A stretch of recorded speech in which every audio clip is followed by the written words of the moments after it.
Nah, insya Allah kita mulai eh, pertemuan kita yang kedua, insya Allah ya teman-teman ya, melanjutkan rangkaian daripada mata kuliah hadis tematik.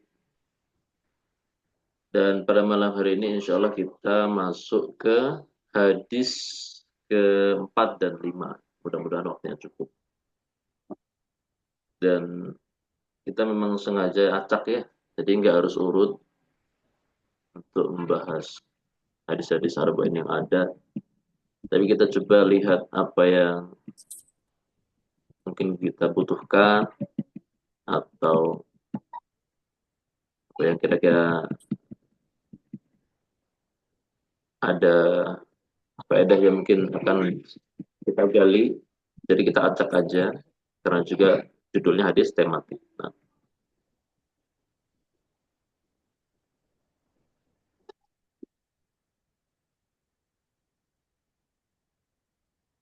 Nah, tadi lupa udah mukadimah belum ya? Nah, alhamdulillahirabbil alamin wassalatu wassalamu ala asyrafil anbiya wal mursalin wa ala alihi wa sahbihi wa man tabi'ahum bi ihsan ila yaumiddin wa ba'd.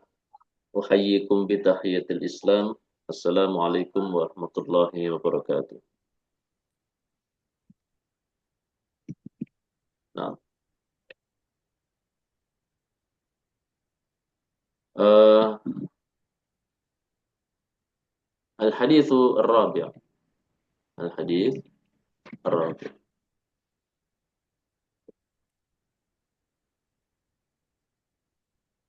Ini anak bacakan hadisnya dulu. Dan nanti kita bahas. Kemudian nanti kalau sudah masuk di poin-poin faedah, nanti insya Allah teman-teman giliran ya, giliran membaca, latihan membaca apa namanya redaksi Arab dengan tanpa harokat. Gak apa-apa, mungkin masih pemula atau sebagian masih pemula, tapi ini sebagai ajang latihan.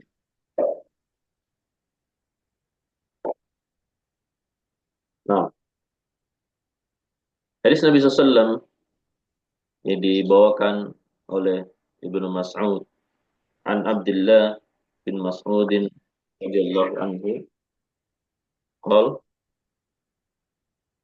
haddatsana Rasulullah sallallahu alaihi wasallam wa huwa as-sadiqul masduq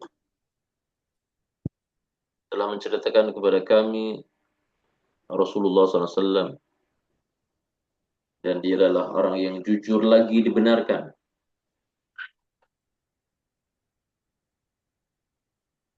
Inna ahadakum yujma'u khalquhu fi batni ummih arba'ina yawman. Sungguh setiap kalian itu dikumpulkan penciptaannya di dalam perut ibunya selama 40 hari pertama dalam wujud nutfah. Nutfah.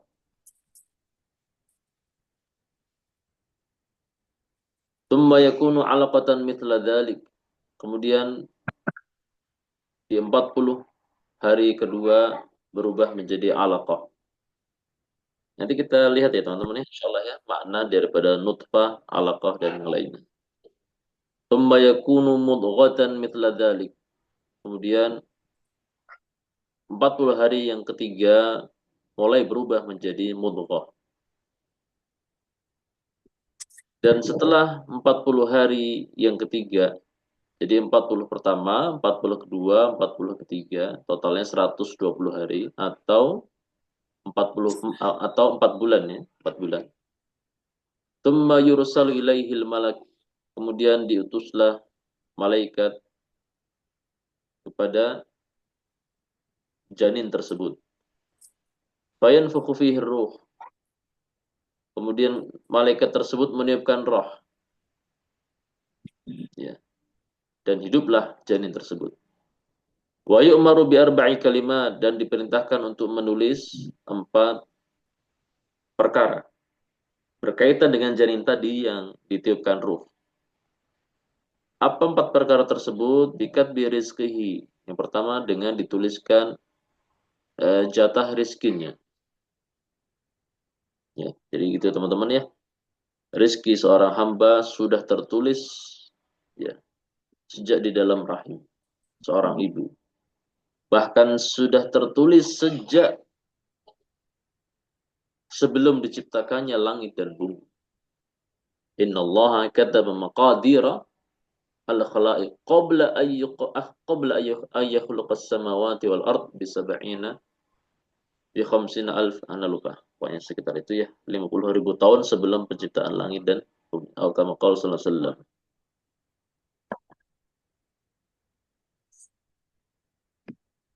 Termasuk rezeki hamba. Dan rinciannya dituliskan lagi di dalam rahim seorang ibu. Makanya kalau ada ada bayi lahir kemudian langsung meninggal, ya kita tidak menafikan adanya sebab-sebab meninggalnya, misalkan karena suatu hal ini dan itu. Tapi yang harus kita yakini adalah bahwa dengan meninggalnya janin tersebut atau bayi yang baru lahir tersebut, itu menunjukkan rezeki sang bayi sudah sempurna. Dan Allah Azza wa Jalla tidaklah mewafatkan seorang hamba kecuali telah disempurnakan jatah rizkinya. Bagaimana ada kisah nyata ya, bagaimana seorang jatuh ke dalam sumur. Kemudian dia ditolong oleh kawannya dan diangkat ke pinggiran sumur. Ditanya sama kawannya, bagaimana tadi ceritanya bisa jatuh ke sumur segala macam. Kemudian dia bercerita, jadi yang jatuh ke sumur ini masih hidup ya, alhamdulillah. Pas ditolong temannya masih hidup. Kemudian dia bercerita dan segala macam sambil kemudian dihidangkan segelas susu kepada laki-laki tersebut yang tadi jatuh ke sumur.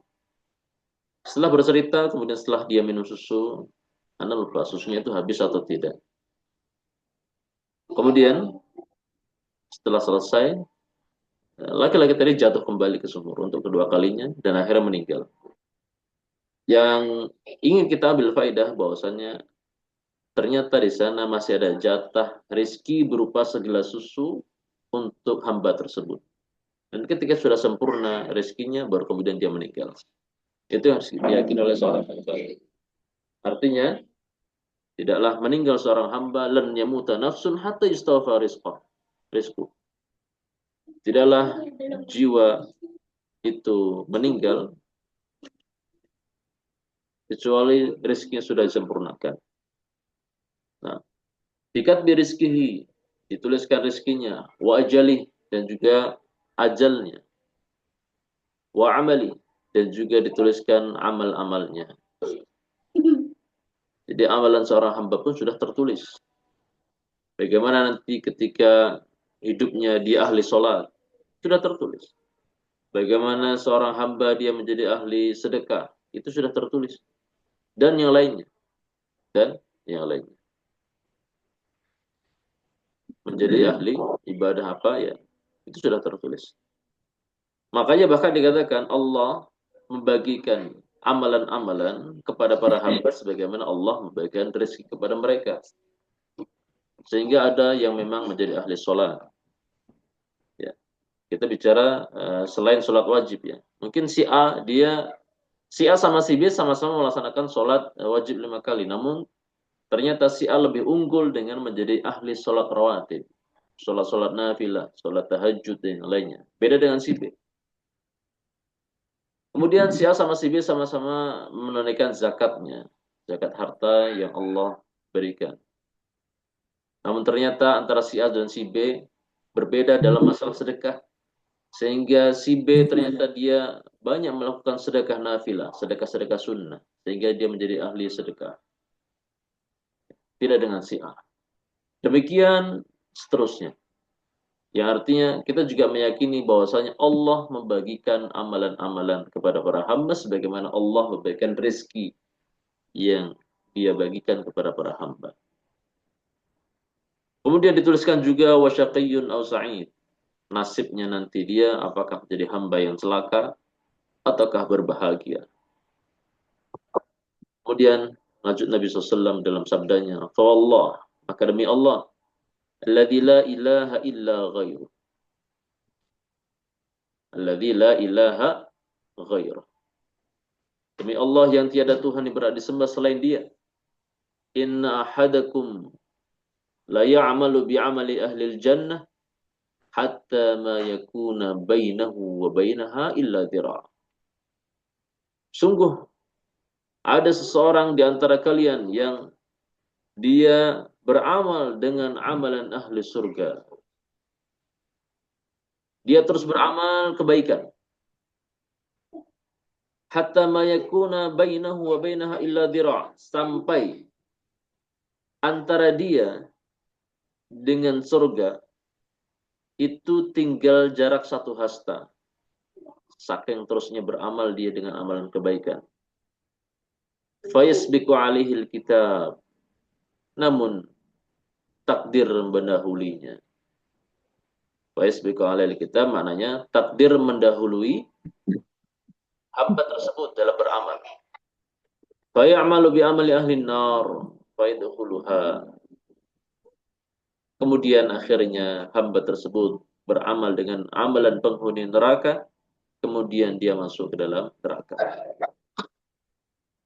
Sebaliknya, wa inna ahadakum la ya'malu bi amali ahli nar. Sungguh ada seorang di antara kalian beramal dengan amalan ahli neraka, amalan-amalan buruk. Hatta ma yakuna bainahu wa bainaha illa dhira'. Sampai akhirnya antara dia dengan neraka tinggal jarak 1 hasta. Faisbiqu alihil kitab. Namun takdir mendahului hamba tersebut. Wa ya'malu bi amali ahli jannah fa yadkhuluha. Maka hamba tersebut beramal dengan amalan penduduk ahli surga, kemudian pun dia masuk ke dalam surga. Hadis ini diriwayatkan oleh Al-Imam Al-Bukhari dan Muslim. Nah, mungkin kita bertanya, apakah Allah tidak adil dalam membalas amalan-amalan para hambanya? Sehingga segitu tegaknya ketika ada seorang hamba yang beramal dengan amalan kebaikan, namun ternyata di ujung akhir hayatnya malah dia masuk ke dalam neraka. Sebaliknya ada hamba yang memang beramal dengan amalan ahli neraka, namun ternyata di akhir hayatnya dia masuk ke dalam surga. Segitu zalimkah Allah kepada para hamba? Maka tentu tidak. Allah Azza wa Jalla, wa ma rabbuka bidzallamin lil abid. Dan Tuhanmu tidaklah zalim kepada hambanya sedikit pun. Sama sekali tidak pernah berlaku zalim. Hadis ini menggambarkan bagaimana kondisi seorang hamba terkadang di mata manusia dia terlihat saleh, namun ternyata dia buruk di mata Allah. Dan sebaliknya ada seorang hamba yang di mata manusia terlihat saleh atau buruk, namun di mata Allah dia mulia. Maka ada hadis lain yang memang di sana menjelaskan bahwasanya ada lafaz yang menambahkan untuk permasalahan ini, yaitu lafaz yang berbunyi fima yabdulin nas. Fima yabdulin nas. Betul, mau tuliskan di sini bisa nggak ya?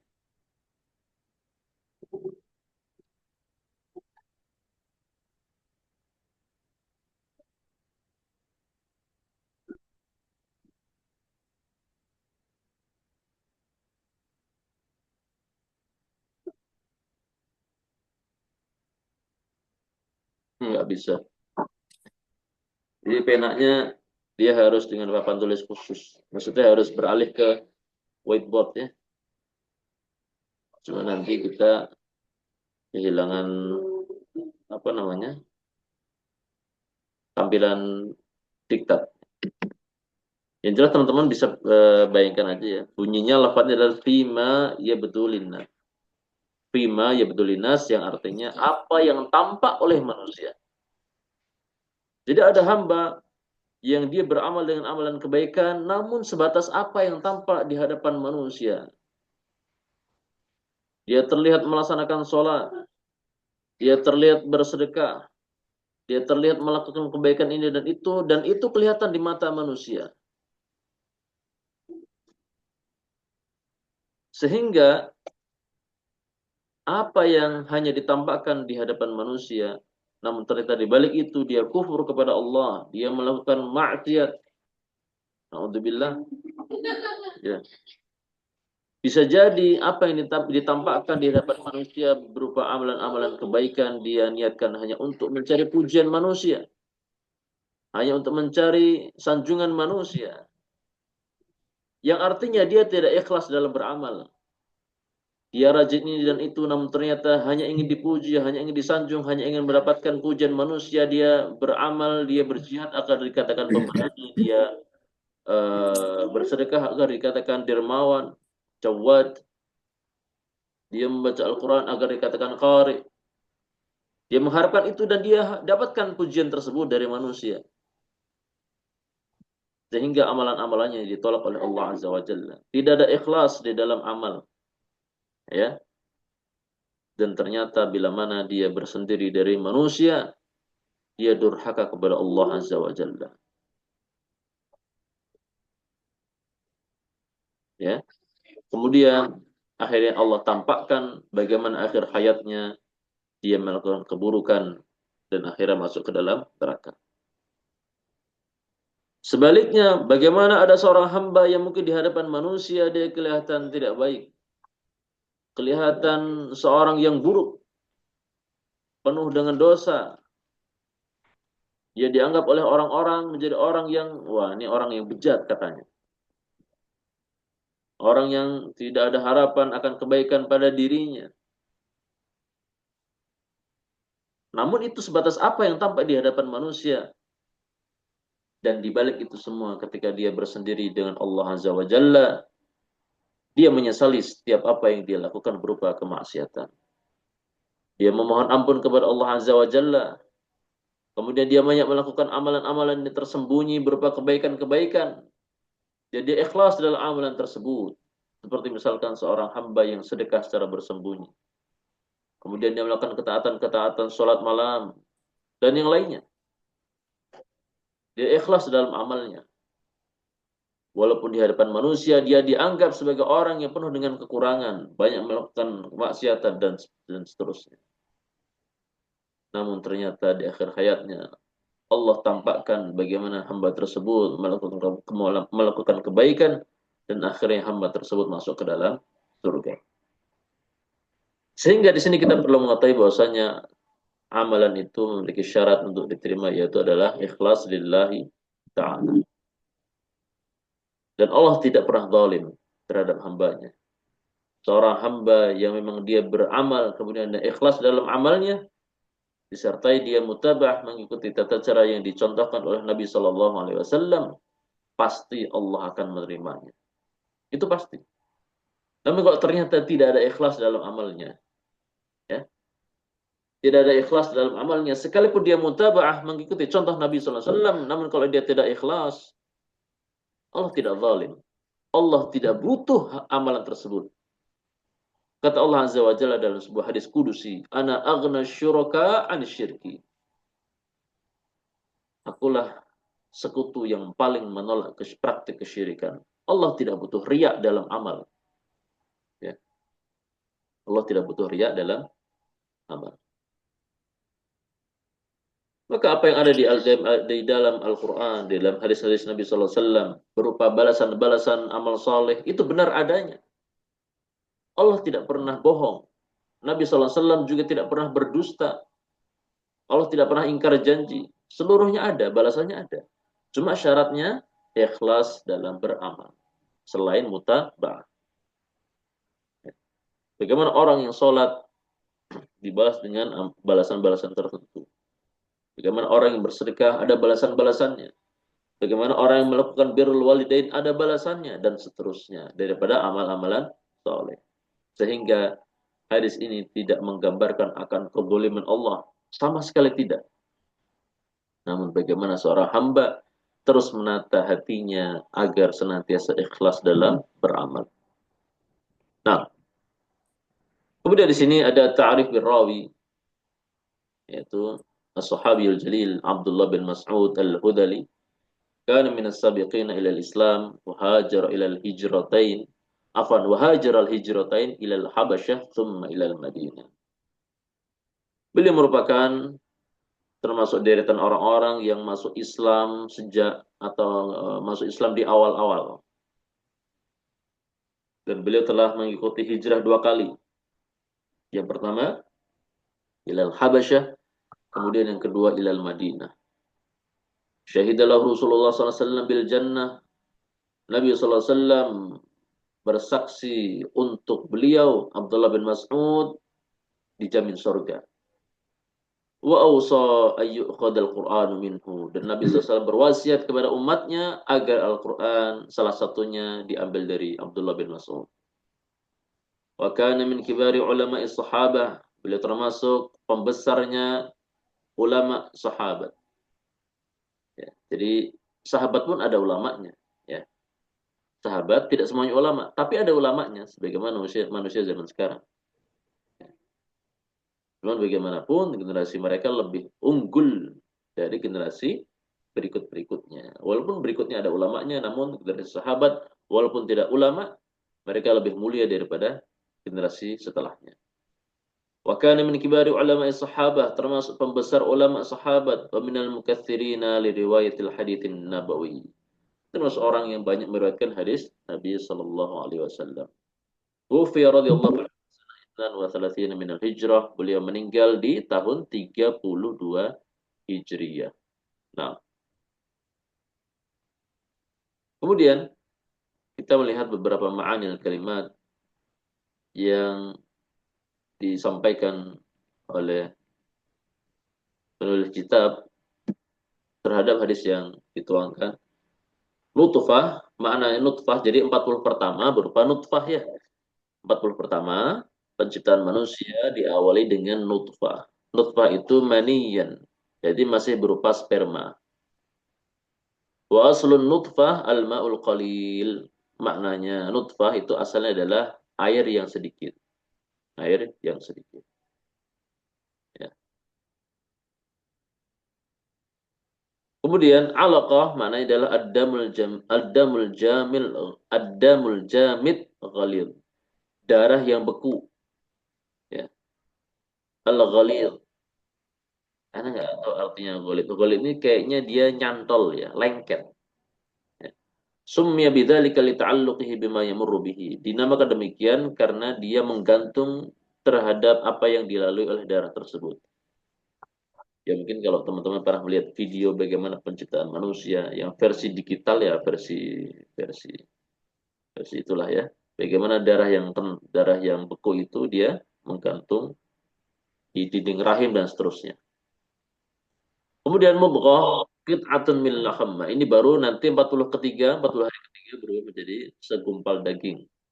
Qit'ah min laham, sepotong daging. Summiyat bidzalika li'anna qidra ma yamdaghul madil. Dinamakan dengan mudghah karena dia seukuran genggaman tangan orang yang menggenggam. Ya. Makna faisbiqu alaihi alkitab yaghlibu alaihi ma tadammanahu. Ya.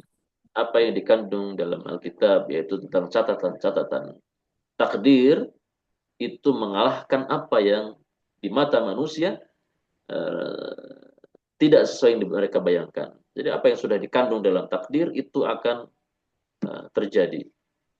Nah, kemudian di sini ada fawaidul hadis. Nah, tafadhol, ana tunjuk ya teman-teman ya, nggak apa-apa ya, latihan baca. Ada 4 nomor di sini. Nah, kalau lupa satu peserta lagi siapa ya yang belum hadir? Ibu Farmawati, nah. Nah, ini ada Ibu Tri, ada Bapak Budowin, Ibu Roshidah, dan Ibu Ruri. Nah, tafadhal ya Ibu Tri, bisa dibaca faidah pertama. Sebisanya. Nah, Pak, bismillah. Nah, kita terjemahkan latihan ya, untuk latihan.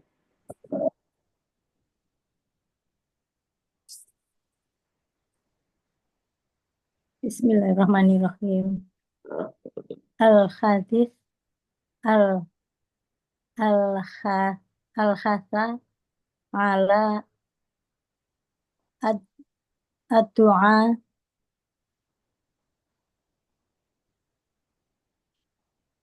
ba- bahasa bahasa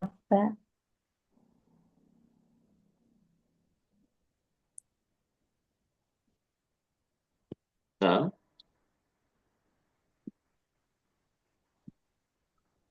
alad din wa qawlu wa qulu ma ya mak ya muqallibal qulub ya muqallabil qulub sabit qalbi sabit qola qolu qulubana.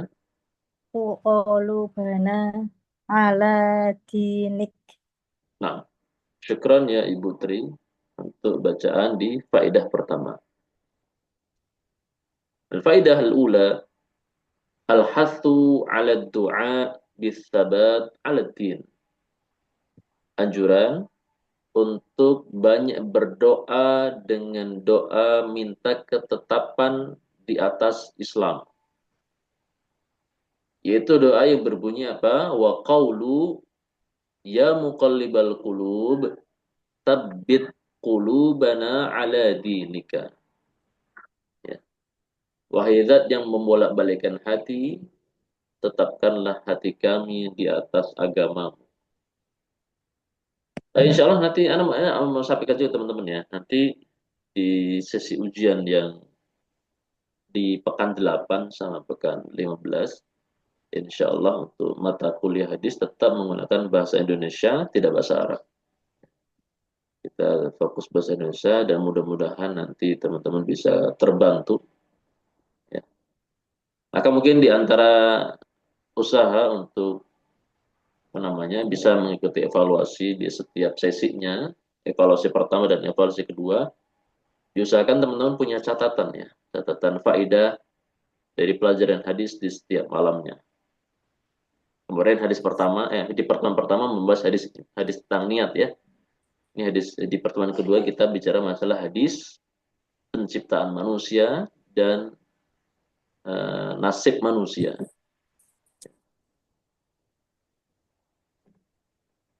atau balasan apa atau bagaimana kondisi manusia dalam beramal ya. Faedah pertama tentang anjuran untuk berdoa minta ketetapan istiqomah di atas Islam. Di antara doanya adalah ya muqallibal qulub, wahai zat yang membolak-balikkan hati. Tsabbit qulubana ala dinik. Tetapkanlah hati kami di atas agamamu.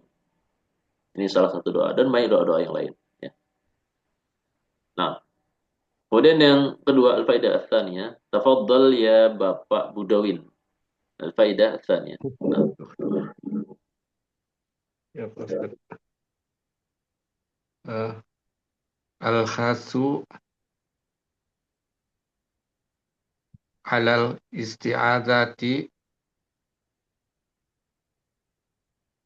min su'il khotimah. Min su'ul khotimah.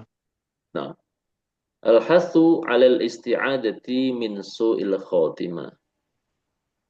Anjuran untuk banyak berlindung dari su'ul khatimah.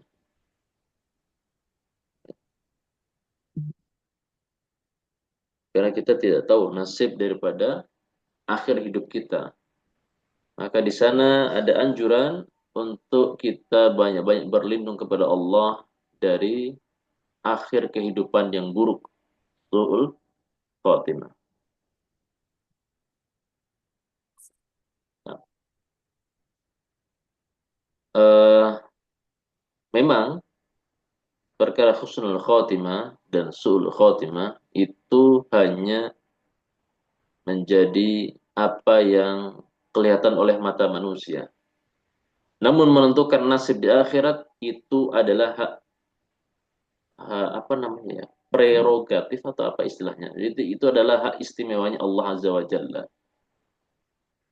Sehingga seorang hamba atau manusia atau kaum muslimin ketika mendapati seorang meninggal dalam kondisi su'ul khotimah, walaupun memang terlihat zahirnya su'ul khotimah, tidak boleh dia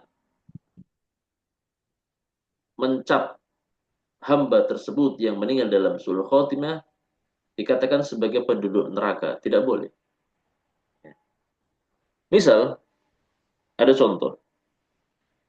Contoh ada misalkan Allah mentakdirkan seorang hamba meninggal di hotel dalam kondisi sedang check-in bersama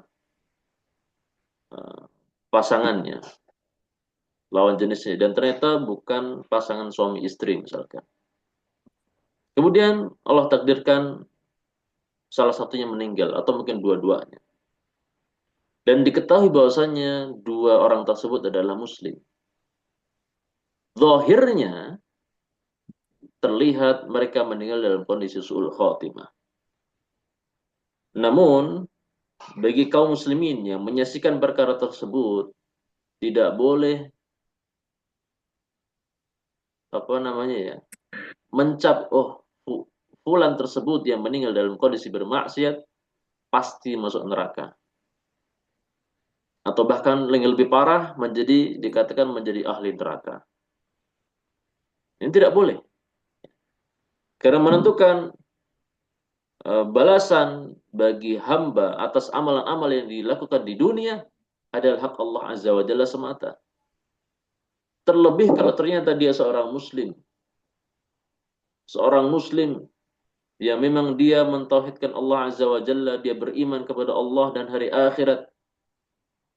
Walaupun ternyata secara zahir manusia dia meninggal secara su'ul khotimah, selama dosa tersebut di bawah dosa kesyirikan, maka nasibnya adalah tahta masyiatillah, di bawah kehendak Allah semata. Insya'a adzabah, kalau Allah mau Allah akan adab. Wa insya'a ghafaralah, dan kalau Allah mau Allah akan ampuni. Maka seorang muslim menyaksikan su'ul khotimah yang menimpa sebagian orang atau sebagian kaum muslimin yang lain yang dia lihat, tidak menjadikan dia akhirnya mencap, oh ini bakal masuk neraka. Enggak boleh. Ya, tidak boleh. Selama dosa tersebut di bawah kesyirikan, bukan dosa kesyirikan, maka dosa tersebut tahta masyiatillah, di bawah kehendak Allah Azza wa Jalla. Terserah Allah. Allah bisa ampuni tanpa adab sekalipun, dan kalau Allah mau Allah akan adab terlebih dahulu untuk membersihkan dosa-dosanya. Dan caranya banyak. Bisa jadi Allah adab dulu di alam barzakh dan di akhirat nanti bersih, atau terserah Allah dengan cara yang lain, ya. Maka itu adalah rahasia Allah Azza wa Jalla. Nah, kemudian berikutnya al-faidah tsalitsah, yang ketiga, tafadhal ya Ibu Ruri, tafadhal Ibu Ruri. Al-ikhlas.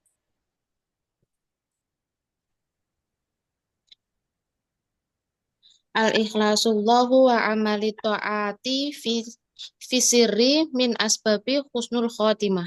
Nah, al-ikhlasu lillah wa amalu ta'at fis sirri min asbabi husnil khatimah. Di sini penulis ingin menyampaikan ada usaha untuk bisa tercapainya husnul khatimah, akhir kehidupan yang baik. Yaitu apa? Al-ikhlas lillah, ikhlas dalam beramal, dan juga wa amalu ta'at, melakukan kebaikan-kebaikan fis-sirri, dalam kondisi tersembunyi. Artinya tidak dilihat oleh manusia, hanya dia dan Allah yang tahu. Dan ini termasuk sebab-sebab husnul khatimah. Nah, yang terakhir, tafadhol ya Ibu Rashidah, sudah bisa menyalakan mic. Tafadhol Ibu.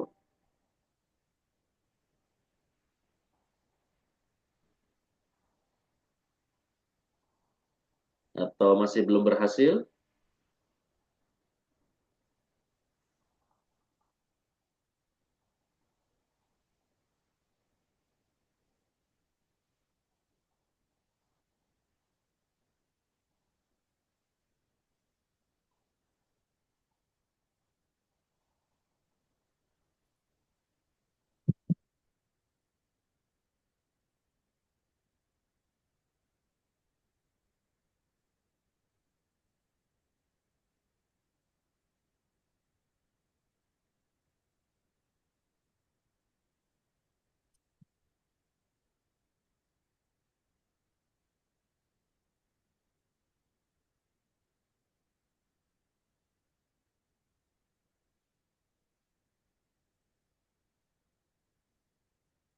Cara mengaktifkan mic peserta. Anda kok nggak tahu caranya juga ya, Pak Ibu Rashida?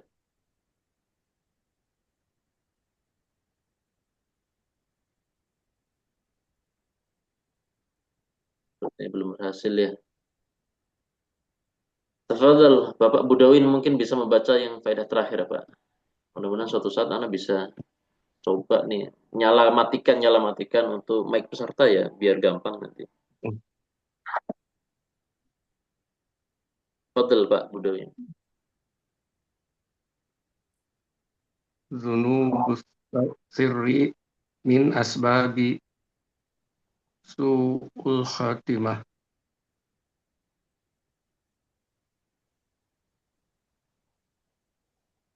Nah, dzunubus sirri min asbabi su'il khatimah. Nah, ini teman-teman ya.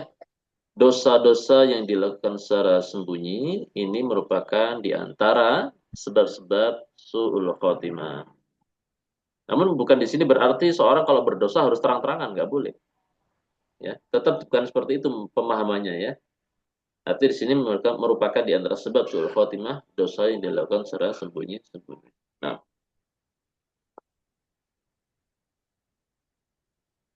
dan ketika seorang sudah berdosa dalam keadaan sembunyi, nggak perlu diceritakan.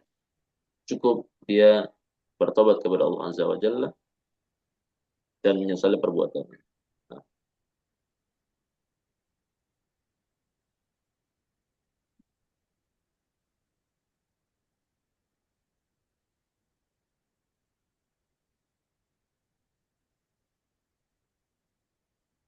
masuk ke klien desktop Zoom, mulai rapat. Klik peserta yang ada di kontrol rapat. Klik lainnya, klik minta semua untuk mengaktifkan suara. Berarti ada dari pihak peserta ya. Mana masih belum paham. Nah, nah itu teman-teman ya, insya Allah ya, yang menjadi pelajaran singkat di hadis keempat. Ya, nambu. Belum bisa bersuara ya. Anda juga, tadi Anda mau pelajari, baru kepikiran lagi buat mempelajari cara aktifkan itu Zoom peserta, apa, mic peserta ya. Nah, nggak apa-apa insya Allah.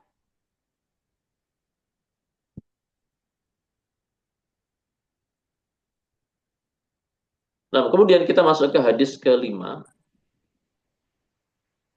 Hadis kelima, an Ummul Mukminin Ummi Abdullah Aisyah radhiyallahu anha qalat, dari Ummul Mukminin, ibunda kaum mukminin, ibunda kita Ummu Abdullah Aisyah radhiyallahu anha qalat, beliau berkata, qala Rasulullah sallallahu alaihi wasallam, telah bersabda Rasulullah sallallahu alaihi wasallam, man ahdatsa fi amrina hadza ma laysa minhu fahuwa raddun. Siapa yang mengada-ada di dalam agama kami, dalam urusan kami ini, ma laysa minhu, yang tidak termasuk agama itu sendiri, fahuwa raddun, maka dia statusnya tertolak. Rawahul Bukhari wa Muslim. Hadis ini diriwayatkan oleh Imam Bukhari dan Muslim. Wa fi riwayatin li Muslim, dan dalam riwayat Muslim lafadznya bunyinya man amila amalan laisa alaihi amruna fahuwa raddun. Siapa yang beramal suatu amalan dan tidak ada perintah dari kami, maka status amalan tersebut tertolak. Status amalan tersebut tertolak. Dari sini berbicara tentang perkara bid'ah, yaitu perkara yang diada-ada dalam agama. Nah, kita baca ta'arif birrawi. Siapa itu Aisyah? Dia sahabiyah al-jalilah ummul mukminin. Dia adalah sahabat yang mulia, ibunda kaum mukminin. Ya. Jadi para istri Nabi itu digelari ummahatul mukminin. Ya. Ibu-ibu orang-orang beriman. Ya. Tapi maksud di sini bukan ibu dalam artian mahram ya, tapi hanya sebagai sebatas penghormatan. Makanya kan tetap ada hukum-hukum berkaitan dengan mereka. Bagaimana wanita ajnabi, para sahabat, tetap tidak boleh bersalaman dengan ibunda kaum mukminin, tidak boleh bersalaman dengan ummahatul mukminin. Ya, ya memang tidak memiliki hubungan darah dan yang lainnya. Intinya sebagaimana wanita yang lain. Cuma memang mereka memiliki kehormatan dengan status ummahatul mukminin.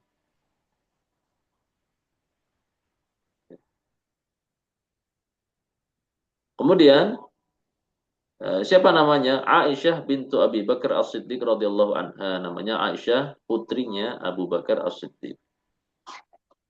Masya Allah ya. Jadi istri Nabi SAW itu bahkan seluruhnya kalau nggak salah ya, itu anak-anak orang terpandang, anak-anak para tokoh, orang-orang besar. Sampai di antaranya seperti siapa ya? Juwairiyah, ya. Juwairiyah bintul Harith. Al-Harith itu adalah pemuka suatu kaum. Ya. Dan bahkan di antara berkahnya di nikahnya Juwairiyah dan masuk Islamnya beliau, akhirnya banyak dari kaumnya masuk Islam. Bahkan terjadi banyak pembebasan budak-budak yang memiliki hubungan dengan Juwairiyah. Gak mau mereka memiliki budak yang memiliki hubungan kekerabatan dengan ummahatul mukminin. Kemudian di antara yang lain seperti Romlah, putrinya Abu Sufyan. Ya. Abu Sufyan juga seorang tokoh. Ya, sebelum Islam dia adalah pemuka Quraisy menggantikan Abu Jahal. Kemudian ketika masuk Islam dia menjadi orang besar juga yang membantu Nabi SAW dalam berdakwah. Dan kemudian contoh seperti Sofia bintu Huyai. Itu juga merupakan putranya orang terpandang dari kalangan Yahudi. Jadi Huyai bin Akhtab itu adalah pemuka Yahudi. Anda lupa Bani Quraidah atau Bani Nadir, Anda lupa. Antara tiga kabilah tersebut. Dan itulah ummahatul mukminin. Anak-anak orang terpandang. Dan tentu ini adalah strategi Nabi SAW. Bagaimana beliau ingin kebaikan di balik itu semua, di antara adalah agar mungkin banyak orang masuk Islam dengan dinikahnya putra orang-orang terpandang. Zawajah Nabi SAW fi sanati tsanih lil hijrah. Nabi menikahinya di tahun kedua Hijriyah. Wa umruha tis'a sinin. Dan usianya ketika itu adalah 9 tahun. Ini anak kurang paham ya, maksudnya tazawwaj di sini itu akad nikahnya atau membangun bersatu dalam rumah tangga, anak kurang paham. Karena di sini sebutkan usia 9 tahun. Cuma yang masyhur yang kita ingatkan dulu dinikahi 6 tahun ya. Dinikahi 6 tahun membangun rumah tangga di usia 9 tahun. Wallahu alam, yang anak pahami, yang pernah anda dengar bahwa kenapa Nabi SAW ketika menikahi Aisyah tidak langsung tinggal satu rumah? Maka jawabannya adalah bukan karena Aisyah masih kecil, tapi kebiasaan orang Arab itu akad nikah dulu, bersatu dalam rumah tangganya itu nanti belakangan ketika sudah menunggu waktu atau timing yang tepat. Sebagaimana Ali bin Abi Thalib ketika menikahi Fatimah, itu tidak langsung satu rumah. Setelah akad nikah, itu ada waktu sekitar 1 tahun kalau nggak salah. Baru setelah waktunya tepat, mereka bersatu dalam rumah tangga. Bahasa sederhananya, yang penting saling memiliki dulu, tidak harus saling menikmati. Itu sederhananya. Ibaratnya kalau bisa orang beli kendaraan, misalkan dia beli kendaraan roda 4 di sebuah dealer, terus dibayar lunas, nanti dikirimnya tahun depan, seperti itu. Dan itu adalah kebiasaan orang Arab. Kebiasaan orang Arab. Bahkan sampai sekarang, banyak mereka menikah dulu, yang penting akad dulu, masalah nanti bersatunya nanti. Itu urusan nanti. Dan itu juga sudah diperhatikan oleh sebagian teman-teman anak sendiri, Masya Allah. Bahkan diantar dalam murid anak. Contoh misalkan anak punya teman, dia tinggal di Maluku. Dia menikah tanpa kehadiran sang wanita. Wanitanya kuliah di Jogja waktu itu, Masya Allah. Yang penting dia nikah dulu, dinikahin oleh bapaknya. Masalah nanti ketemunya embuh kapan. Ya, sampai akhirnya waktu yang tepat, mungkin setelah istrinya selesai kuliah, baru akhirnya bersatu dalam rumah tangga. Seperti juga anak punya cerita ya, ini murid anak sendiri, dia menikah, dia masih santri, dia nyantri. Kemudian dia menikah dengan santriwati, dan tanpa bersatu dalam rumah tangga terlebih dahulu, yang penting sama-sama status suami istri. Ya, tapi keduanya masih santri. Nah, sehingga apa yang dipraktekkan oleh Nabi SAW, ya, setahu ana dia bukan masalah karena Aisyah masih kecil, tapi karena memang itulah kebiasaan orang Arab dan itu lumrah terjadi ketika itu. Bahkan sampai sekarang orang-orang Arab masih seperti itu. Nah, kemudian Aisyah ini ishtaharat bil ilmi wal fiqhi wa riwayatil hadith. Apa Nana ambil air minum dulu ya?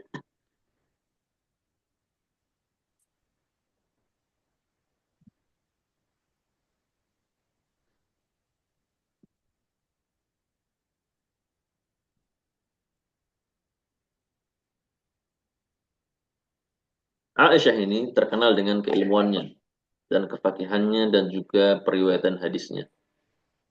Karena sahabat yas'alunaha amma yushkilu alaihim. Dan para sahabat biasa bertanya kepada Aisyah tentang perkara-perkara yang memang jelimet bagi mereka. Fatusibuhum, maka Aisyah pun menjawab pertanyaan-pertanyaan mereka. Hatta uddat afqaha nisa'il ummah alal itlaq. Sampai-sampai Aisyah ini terhitung sebagai orang yang faqih dari kalangan wanita umat ini secara mutlak. Nah, rawat aktsar min asyrah wa mi'atain wa alfain hadis. Beliau telah meriwayatkan lebih dari 2210 hadis. Nah, Wufiyat radhiyallahu anha sanah 57 minal hijrah. Beliau meninggal di usia beliau yang ke-57 Hijriah. Nah, ini termasuk istri Nabi SAW yang belakangan meninggal. Bahkan di antaranya adalah Aisyah ini mengalami fitnah perang Jamal. Perang antara beliau melawan Ali bin Abi Thalib. Nah, radhiyallahu taala anha. Nah, ma'ani al-kalimat ahdatha, ansya'a, wa ikhtara'a. Ahdatha ini memiliki makna ansya'a wa ikhtara'a, artinya membuat atau mengada-ada. Ya, memunculkan atau mengada-ada. Maka dikatakan ikhtira', kebid'ahan. Tariqatun mukhtara'ah, metode atau tata cara beragama yang diada-adakan. Ya, mukhtara'ah. Nah, fi amrina, yaitu dalam perkara urusan agama kami, yaitu agama Islam. Ma laysa minhu ma laysa minad din, yaitu sesuatu yang memang bukan bagian dari agama. Bi alla yashhadahu syai'un min adillati syara' wa qawa'idihi al-'ammah. Di mana perkara tersebut tidak ada dalilnya dan tidak ada kaidah-kaidahnya. Ya. Kemudian makna raddun mardudun alaihi la yakbaluhullah. Nah, ini maknanya raddun adalah amalan tersebut tertolak dan tidak diterima oleh Allah Azza wa Jalla. Nah,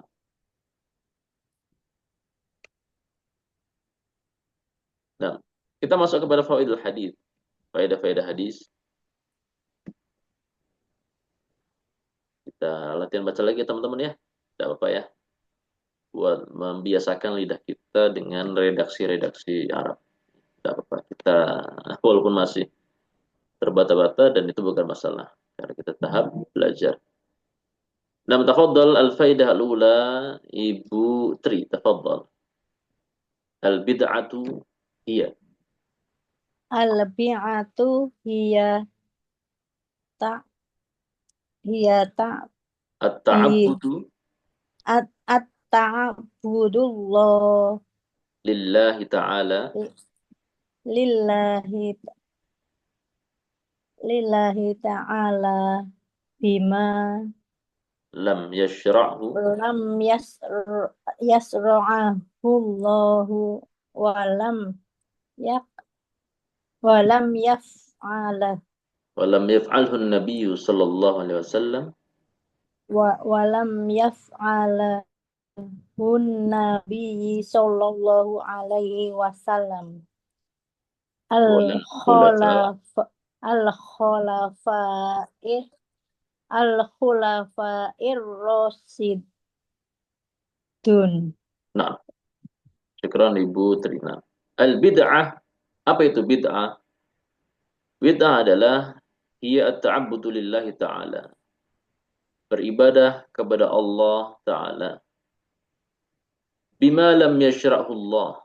Dengan cara ibadah yang tidak Allah syariatkan. Walam yaf'alhu Nabi sallallahu alaihi wasallam, dan juga Nabi sallallahu alaihi wasallam tidak pernah lakukan. Walal khulafa ar-rasyidun, dan juga khalifah-khalifah yang 4, ya, Abu Bakar, Umar, Uthman, dan Ali tidak melakukannya. Ini khulafa ar-rasyidun kalau mau digenapkan sebenarnya tambah 1 yaitu Al-Hasan bin Ali. Ya. Namun memang masyhurnya adalah 4 orang tersebut. Namun kalau berdasarkan hadis yang mengatakan khilafah nubuwah berlangsung 30 tahun, maka perhitungannya digenapkan oleh Al-Hasan bin Ali. Sampai akhirnya Al-Hasan bin Ali menyerahkan kekhilafahan atau kekuasaan kepada Muawiyah bin Abi Sufyan, yang akhirnya beliau menjadi raja pertama kaum muslimin. Awwal mulukil muslimin. Raja pertama kaum muslimin yaitu Muawiyah bin Abi Sufyan. Adapun sebelumnya yaitu masa kekhilafahan 30 tahun digenapkan oleh Al-Hasan bin Ali kalau nggak salah selama 6 bulan kalau nggak salah kurang lebih. Cuma memang tidak apa namanya seunggul 4 orang sebelumnya, Abu Bakar, Umar, Uthman, dan Ali. Jadi itu bid'ah. Bid'ah sesuatu tata cara beragama, tata cara ibadah kepada Allah yang tidak Allah perintahkan, yang tidak Nabi kerjakan, dan juga tidak dilakukan oleh khulafa rasyidun. Sehingga seperti praktik misalkan khulafa rasyidun mengamalkan suatu amalan, contoh adzan Jumat 2 kali. Adzan Jumat 2 kali. Adzan Jumat 2 kali ini, teman-teman ya, sebagian orang menganggap itu bid'ah, padahal tidak. Karena memang contohnya ada di zaman Utsman. Di zaman Utsman memang dicontohkan adzan pertama dan adzan kedua untuk sholat Jumat. Ya. Dan itu ada. Dan akhirnya diwarisi oleh kaum muslimin berikutnya sampai zaman sekarang, dan kebaikan negara di daerah kita di negara Indonesia ini adzan Jumat 2 kali.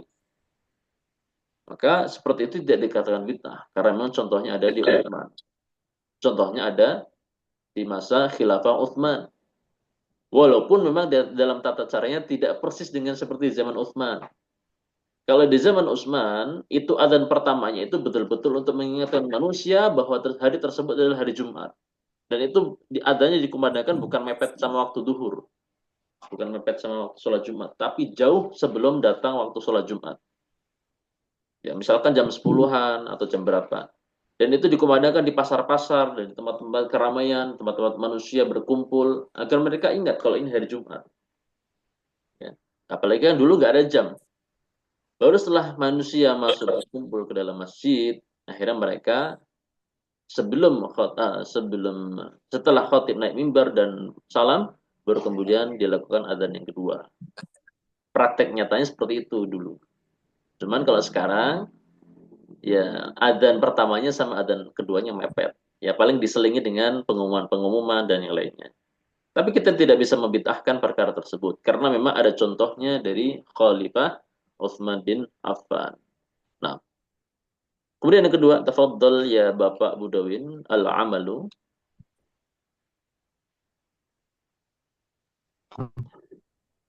Al-amalu idza kana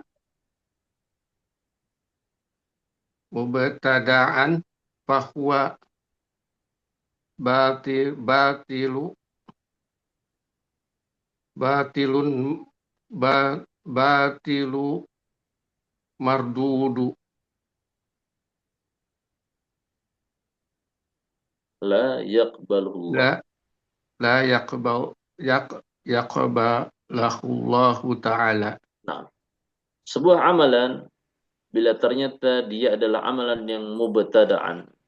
Ya tadi, mubtada'an itu bid'ah. Ya. Mubtada'an yang diada-ada. Kalau pelakunya namanya mubtadi'. Amalan, apabila amalan tersebut sifatnya bid'ah, diada-ada, dikarang-karang oleh manusia, tidak ada contohnya dari Nabi, tidak disyariatkan oleh Allah, dan tidak diamalkan oleh khalifah yang empat, seperti misalkan seorang sholat subuh 3 rakaat, maka amalan tersebut batil mardud, batil, rusak, ya, tidak sah dan tertolak. La yaqbaluhullah. Allah tidak akan menerima amalan tersebut sekalipun ikhlas lillahi ta'ala. Ya Allah, saya ikhlas beramal sholat subuh 3 rakaat. Ya, hanya mengharap wajahmu ya Allah. Saya ingin masuk surga. Saya tambahkan 1 rakaat jadi 3 rakaat. Niat baik kalau ternyata tidak sesuai dengan aturan Nabi SAW, tidak sesuai yang Allah inginkan, maka amalan tersebut tidak ada nilainya. Ini maka berkaitan dengan hadis sebelumnya juga bahwasanya selain ikhlas, amalan itu harus mutaba'ah. Contoh Nabi Shallallahu Alaihi Wasallam. Nah, yang berikutnya Ibu Ruri, tafadhol. Faidah tsalitsa. Al-faidah ats-tsalitsah laisa fil islami bid'atu hasanatu wa bid'atu sayyi'atu. Bala kulil bid bala kulil bid'u sayyi'atu li annan nabiyyu sallallahu alaihi wasallam qala kullu bid'ati dhalalah. Nah, di dalam Islam, laisa fil islami bid'atun hasanatun wa bid'atun sayyi'atun. Di dalam Islam tidak ada istilah bid'ah hasanah dan juga bid'ah sayyi'ah. Bal kullul bid'ah sayyi'ah, bahkan setiap bid'ah adalah buruk. Karena Nabi SAW karena Nabi SAW pernah bersabda, kullu bid'atin dhalalah. Setiap kebid'ahan adalah sesat. Ya namanya keburukan ya sesat. Sesat tempatnya di neraka. Nah, kemudian faedah keempat, al-aslu fil ibadat al-mana'. Asal ibadah itu kan terlarang. Ya. Asal ibadah, kita ibadah dengan tata cara, kita mau ibadah kepada Allah nih, tapi dengan suatu tata cara ibadah tertentu, itu asalnya dilarang. Illa bidalil, sampai ada dalil yang memerintahkan. Yaitu misalkan, sholat subuh ya 2 rakaat, bukan dengan 3 rakaat. Sholat duhur, 4 rakaat, bukan 1 rakaat. Sholat maghrib, 3 rakaat, dan waktunya ketika matahari sudah terbenam, bukan sebelum terbenam, dan seterusnya. Jadi asal ibadah, itu kalau ada dalil yang memerintahkan, baru dilakukan. Karena asalnya terlarang. Adapun sebaliknya, wal aslu fil muamalat al-ibahah. Adapun perkara-perkara muamalah adalah asalnya boleh. Contoh, masalah jual beli. Jual beli ini pada dasarnya boleh. Muamalah, transaksi, sewa menyewa, jual beli segala macam boleh. Sampai ada dalil yang melarang, baru nanti diharamkan. Seperti misalkan riba, gharar, judi, dan yang lainnya, maka menjadi haram. Nah, kemudian min amsilatil bid'ah, faedah yang kelima, di antara contoh-contoh bid'ah adalah al-ikhtifal bil maulidin nabawi. Pesta Maulid Nabi. Kemudian al-ihtifal bi lailatul Isra wal Mi'raj, pesta malam Isra Mi'raj. Kemudian takhsis lailatul Sabi wal Ishrina min Rajab bi ibadatin mukhtalifah, mengkhususkan malam ke-27 Rajab dengan ibadah-ibadah yang beraneka ragam. Kemudian di antara yang lain adalah az-zikrul jama'i, zikir berjamaah. Nah, kemudian faedah ke-6, kita baca ya. Nah, faedah ke-6 adalah yumkinu taqsimul bid'ah ila sittati aqsam. Mungkin bid'ah ini bisa dibagi kepada 6 macam ya, 6 kelompok. Yang pertama, al-bid'atu fis sabab. Bid'ah dalam sebab amalan.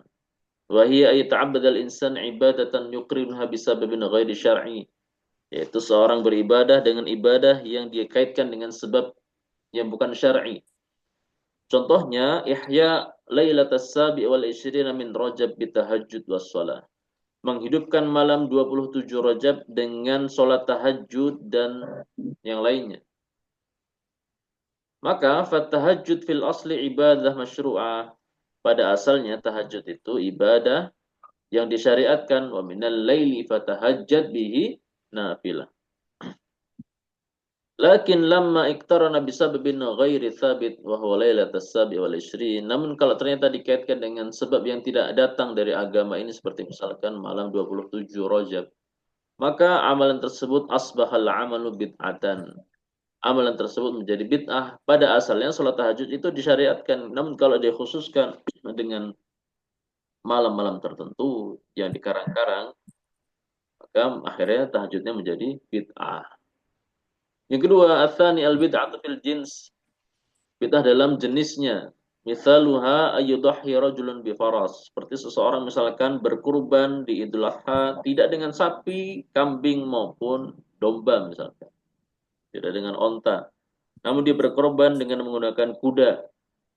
Fahadhihi bid'ah. Maka itu adalah perkara bid'ah. Li'annal adhahi la takunu illa min bahimatil an'am. Karena idul kurban itu tidak dilakukan kecuali dengan berkurban hewan ternak yang dikenal, yaitu kambing, domba, atau sapi dan unta. Kemudian yang ketiga, al-bid'atu fil qadr. Bid'ah dalam masalah takaran atau ukuran. Itlaluha ayyusalli adh-dhuhra 5 rakaat. Seseorang misalkan salat zuhur 5 rakaat sengaja, bukan karena lupa ya.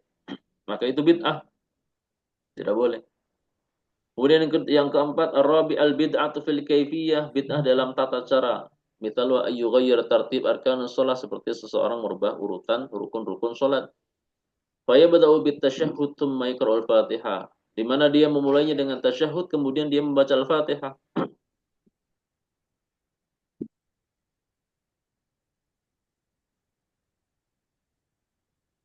Tsumma yasjud tsumma yarka' wa hakadha. Kemudian dia akan sujud kemudian rukuk. Nah, mana jadi ingat satu masalah ya. Perkara keempat ini. Sebagian orang, terutama kaum Adam, mungkin bisa jadi pengingat buat kaum Adam yang hidup di sekitar kita. Sebagian orang, ketika dia masuk ke dalam sholat berjamaah dalam kondisi terlambat, masbuk, terkadang kita dapati dia tidak perhatian dengan takbiratul ihram. Mungkin karena kepahaman dia terhadap agama masih minim. Dia pahami, kalau kalian masuk ke dalam sholat mendapati imam dalam kondisi tertentu, maka segera ikuti kondisi tersebut. Difahami oleh orang tersebut, kalau sholat, misalkan dia masuk masbuk, imamnya sedang sujud, maka dia langsung sujud. Nah, perkara ini keliru. Ya, perkara ini keliru. Yang seharusnya dia lakukan adalah dia tetap memulai dengan takbiratul ihram terlebih dahulu, baru kemudian ikuti imam dalam kondisi yang dia dapati. Misalkan dia dapati imamnya sujud, maka dia datang masuk ke dalam shaf, dia takbir terlebih dahulu. Namanya takbiratul ihram. Dikatakan takbiratul ihram karena memang dengan takbir tersebut diharamkan hal-hal yang sebelumnya halal namun tidak boleh dilakukan ketika sholat, misalkan berbicara, makan, segala macam ya. Ya akhirnya dia harus fokus di dalam sholat.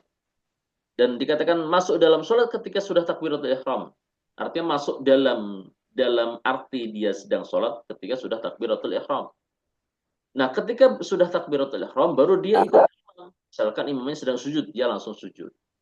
Ya. Dan itu belum dihitung satu rakaat. Dia takbir dahulu, tujuannya bukan menghitung satu rakaat, tapi untuk menjadikan dia masuk sah dalam sebuah sholat. Ya, masuk sah dalam sebuah sholat. Baru kemudian dia ikuti gerakan imam. Nah, karena kita tahu bahwa sholat itu definisinya diawali dengan takbir, diakhiri dengan salam. Ya, kalau sudah salam berarti dia boleh ngobrol, boleh ini dan seterusnya. Ya, nah, yang mungkin apa namanya bisa sampaikan, mungkin kalau masih ada orang-orang sekitar kita kaum Adam yang keliru dalam masalah ini bisa diingatkan. Jadi awali dengan takbiratul ihram dan itulah rukun yang pertama di dalam sholat selain berdiri ya. Kan berdiri kalau sholat wajib itu rukunnya dengan berdiri bagi yang mampu. Kemudian al-khamis al-bid'atu fi zaman, bid'ah dalam masalah waktu. Mithaluha ayyasuma syahra Muharram badalan min syahri Ramadan. Contoh seorang berpuasa Muharram sebulan penuh ya, sebagai ganti puasa bulan Ramadan tanpa udzur syar'i. Dia meyakini puasa Ramadan sebulan itu bisa dilakukan di bulan Muharram.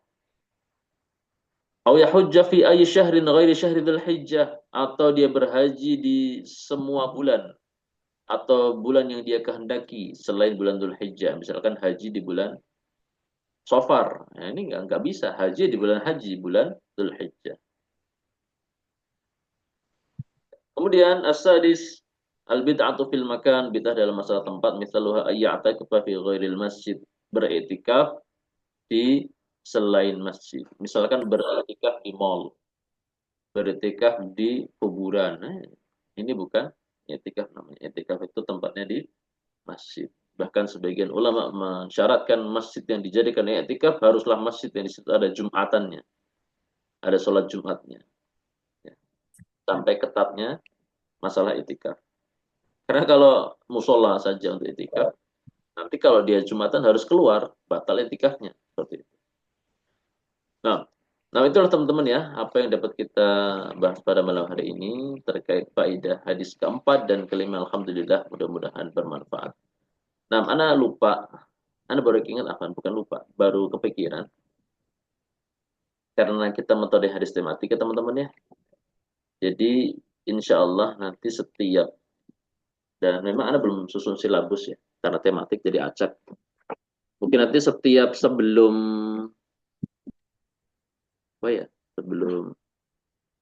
sehari atau minimal sehari sebelum mulai yang mata kuliah hadis ya, misalkan kan Selasa malam ya. Berarti paling nggak Senin, Anda coba remin ke grup ya.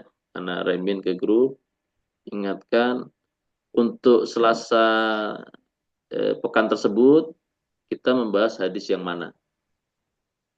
Jadi sebenarnya udah Anda sampaikan ya, udah sampaikan yaitu dengan membaca terlebih dahulu. Cuman Anda ternyata aplikasinya adalah hadis tematik asal kita pilih acak. Jadi nanti untuk kedepannya perlu uninfokan dulu mungkin jadinya. Perlu uninfokan dulu. Atau mungkin nanti kalau Anda sempat, Anda coba buatkan secara perencanaan langsung untuk 15 pertemuan ke depan atau untuk sampai akhir semester ya. Itu dengan Anda pilih-pilihkan hadis-hadis tertentu. Nanti teman-teman bisa siapkan untuk pembelajaran setiap menjelang pertemuan yang akan dilakukan, insya Allah.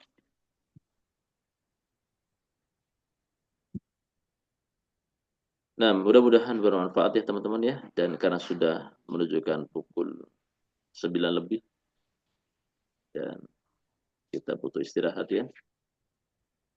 Akhirnya apa yang benar datang dari Allah Azza wa Jalla, apa yang salah datang dari diri saya dan syaitan. Mudah-mudahan Allah Azza wa Jalla menjadikan kita orang-orang yang bisa mengamalkan apa yang sudah kita ketahui daripada ilmu yang ada. Dan mudah-mudahan teman-teman semua tetap semangat dalam pembelajaran. Nah, ini ada chat dari Ibu Ruri. Afan Ustadz bertanya. Nah, tafadhol Ibu. Kalau Anda bisa jawab, coba Anda usahakan. Tapi kalau nggak bisa. Tafadhol Ibu, mau lisan atau tertulis silakan.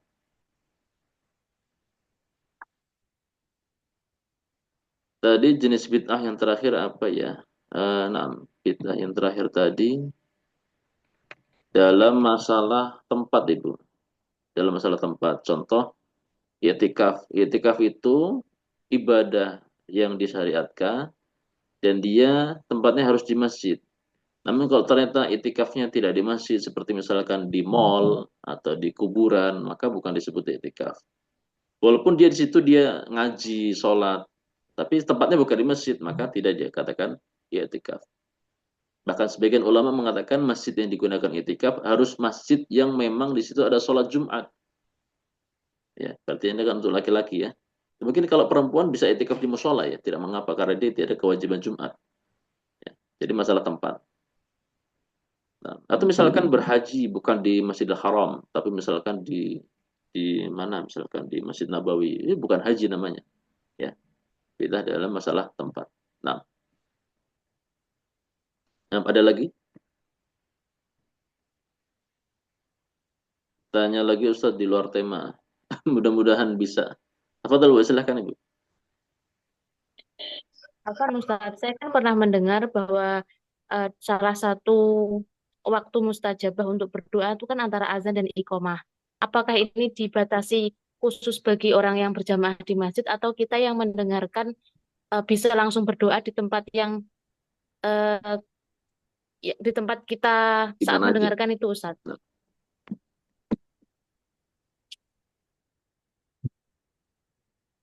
wallahu alam. Kalau kita pahami di hadis tersebut, itu berlaku untuk siapa saja yang dia masuk dalam waktu tersebut dan tidak dikaitkan dengan masjid. Sehingga seorang perempuan yang misalkan ternyata dia memang tidak ada kewajiban ke masjid, dia tentu mendapatkan fadilah daripada hadis tersebut. Ya. Bagaimana Islam rahmatil alamin, kalau ternyata hanya khusus untuk orang di masjid, maka sangat kasihan ibu-ibu yang tidak ada ke masjid. Ya. Jadi berlaku untuk siapapun yang mendapati waktu tersebut. Sebagaimana halnya di antara waktu mustajab adalah ketika turun hujan. Maka siapa saja yang masuk dalam waktu hujan mau memanfaatkan waktu untuk berdoa, mudah-mudahan Allah ijabah doanya. Sehingga tadi seorang ibu yang mendapati waktu antara adzan dan iqamah, dia manfaatkan antara waktu tersebut antara dua adzan, yaitu antara adzan dan iqamah untuk berdoa, mudah-mudahan Allah ijabah dan mudah-mudahan sang ibu mendapatkan fadilah daripada keutamaan hadis tersebut. Nah, mudah-mudahan bermanfaat ya teman-teman ya. Kalau ada pertanyaan nanti mungkin di lain waktu insya Allah karena sudah larut malam dan kita butuh istirahat. Tetap semangat teman-teman ya. Akhirnya kita tutup pertemuan pada malam hari ini dengan doa kafaratul majelis. Subhanakallahumma wa bihamdika asyhadu an la ilaha illa anta astaghfiruka wa atubu ilaik. Saya pamit undur diri. Wassalamualaikum warahmatullahi wabarakatuh. Waalaikumsalam warahmatullahi wabarakatuh.